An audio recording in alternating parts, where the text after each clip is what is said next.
think Truett figured out, I want to attract people that have a values DNA like mine.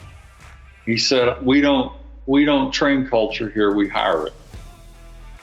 Well, that means you got to really do your homework to get a sense of who somebody is without, and you can't discriminate, you can't break the law. You just got to spend time with them and ask questions and get to know how they spend their free time and what do they, what do they like to read? If they're married, what do they like to do with their spouse, etc. And you start to get a sense of what's important to somebody, and that's what Truett and Jimmy designed into their HR process, was to go beyond skill set or competency and get into the whole area of personal chemistry and the ability to develop fellowship and be a team player, have character they could trust, therefore empower you. So my point is, leaders have to decide what are the DNA around purpose and values that you want to try to identify in potential talent, because it's a lot easier to attract those DNA values than it is to train them.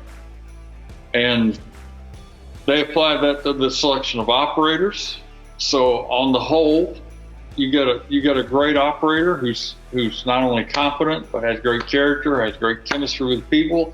Well, what happens? They attract great people. They attract more of them. They keep them longer. They have lower turnover. They develop talent. Now, over half of the new operators every year in the Chick-fil-A system are coming from existing stores. They've grown up in the business. So this issue of values DNA and being very clear about what those are, and then how do you get a handle on within your recruiting and your vetting process, how you get a handle on whether somebody has those values.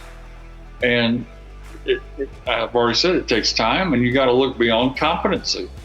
Most companies stop at competency. Right. It's interesting. Just like my question around how do you get data, your answer had to back us up to process, right? You got to have process before you can have data. And you can't have employment culture alignment without knowing what the culture you want is. And you can't know what the culture you want is if you haven't really vetted what are our values, right? That's right. So well, I'll give you an example. I'm not going to get into detail, but I'll give you an example. One vetting question that was commonly used, and I loved it, and I used it. After you've spent quality time with a candidate, whether it's an operator candidate or staff candidate, you don't verbalize this question, but I would ask myself this question. I learned it from Truett. Would I want my children or my grandchildren working for this person? Okay. In other words, we become who we hang around with. We become what we read and who we spend time with. And can I see my grandchildren or my children being a better person because they're working for this person sitting across from me? My experience is your intuition kicks in really quick and you get a yes or a no pretty quick. Yeah. That's an example.